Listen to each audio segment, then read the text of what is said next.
Good afternoon, YTPC. This is Papa Bear, and it's Friday, March the 15th. We made it to the weekend. Excuse me just a minute. Thank you, Dave. Thank you, Greg.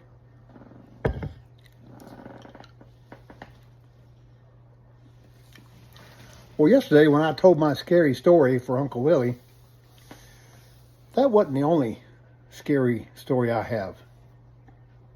You don't live 72 years without having a few scary stories. And that one I told yesterday ranked right up there with my encounter with Bigfoot. But that's another story.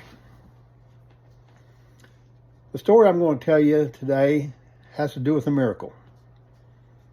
And a few weeks ago, Dwight, the pipe-smoking knife maker, shared his miracle story and invited us to share ours if we had one. Well, it was the summer of 1982. No, not 1882. Golly.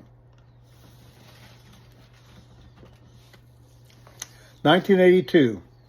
I had just left the fire department, and I was invited to spend 2 months on the Navajo Indian Reservation with the missions program, helping them rebuild a church at Tuba City. And so I'd always been interested in Native American and their culture and crafts and all. I used to go to a lot of powwows here in Oklahoma. So I jumped at the chance and got permission from my new employer to go. And at this time, I have been running a lot. 1980, I was 280 pounds, smoking 2 packs of cigarettes a day, and was a firefighter on the fire department. Needless to say, they didn't have physical requirements back then to get on the job. And at that time in 1980, I decided I was going to quit losing the same 35 pounds over and over again and really get hold of my health and get serious about my health. And so I started walking at night, finally got up to jogging a little bit. And in 81, I ran my first 10K race and had lost 60 pounds in that first year. And by the time I went on this summer training program, I was 190 pounds. 90 pounds less than what I was in 1980. And I was still running a lot, and I really enjoyed running and entering races. I wasn't doing any winning or anything, but I enjoyed running the races. And so we got to the Tuba City, and there was 3 guys and 2 gals on our teams, and the gals stayed with families there in the city. If you want, it's not that big. But the 3 guys, we lived on the church compound in a building there, and we were going to rebuild the metal roof. Over the years, sand had blown through the cracks and filled the attic with sand, and so we tore all the sheetrock down and sealed up the tin and redid the sheetrock inside the church.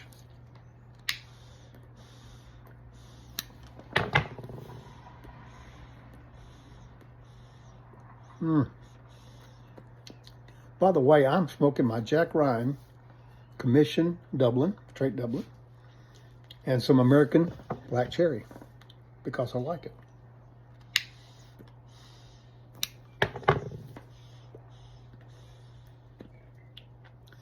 Well, the first thing I did when I got to Tuba City was I got changed into my running clothes, and I went out running out into the desert there. Went for about a 3-mile run, and I got back, and one of those young men there at the compound, Navajo men, came up to me and asked me where I'd been. I said, well, I went for a run. Without a stick? He asked. I said, no, I didn't have a stick. So he reached over there out of this pile of brush and he gave me that stick and he says, the next time you go running, you take that stick. Because part of the Navajo beliefs is that dogs keep evil spirits away. And they let their dogs run wild. And they don't bother people very much, except when you get frightened and start running, and then they'll chase you. And it's not good when that happens.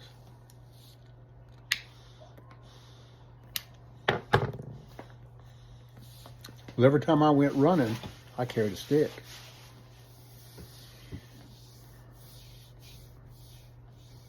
Well, during the week, we had Wednesday evening service, of course, and the three guys, we would take turns walking the two girls back to their homes where they stayed, and then walk back to the compound. And this one Wednesday night, it was my turn. And they didn't live too far away, and the town's really not that big. So I started off and dropped the two girls off walking. We didn't have but one car and really couldn't use it. So I started walking back by myself towards the compound. Tuba City Baptist Church it was. And there was a few street lights here and there, not very much. And there were streets with a curb.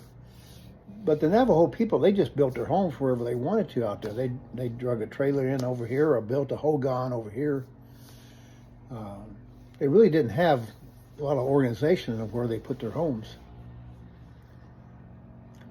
And there was one street light down about a block and a half away, and it was just dark everywhere else, it just seemed like. And all of a sudden, a pack of dogs come running up to that street light, and they were mulling around that street post, lamp post. And I knew I was in trouble because I didn't have my stick. So I started praying. Started praying for God to protect me, to get me out of this mess, whatever he had to do to look over me and rescue me from this, because I was scared, spitless again, that those dogs were going to attack me. And I kept walking towards that street light, and those dogs were just roaring around and biting at each other, and heart was racing, and I kept praying. And I got about a half a block from those dogs. There was 12 or 14 of them. And all of a sudden, every one of them sit down on their hind legs and became motionless. I walked by them on the other side of the street, got about a half a block from them, and those dogs just jumped up and started running around and gnawing at each other, and then they just took off. And I tell that story to this day and say it was a miracle that God protected me from those Navajo dogs. Well, Dwight, there's a miracle that happened to me besides other things in life. And I hope that was enjoyable to you. And the rest of y'all, if you got a scary story, share it with Uncle Willie. Or just make a video. I'm watching. Talk to you later.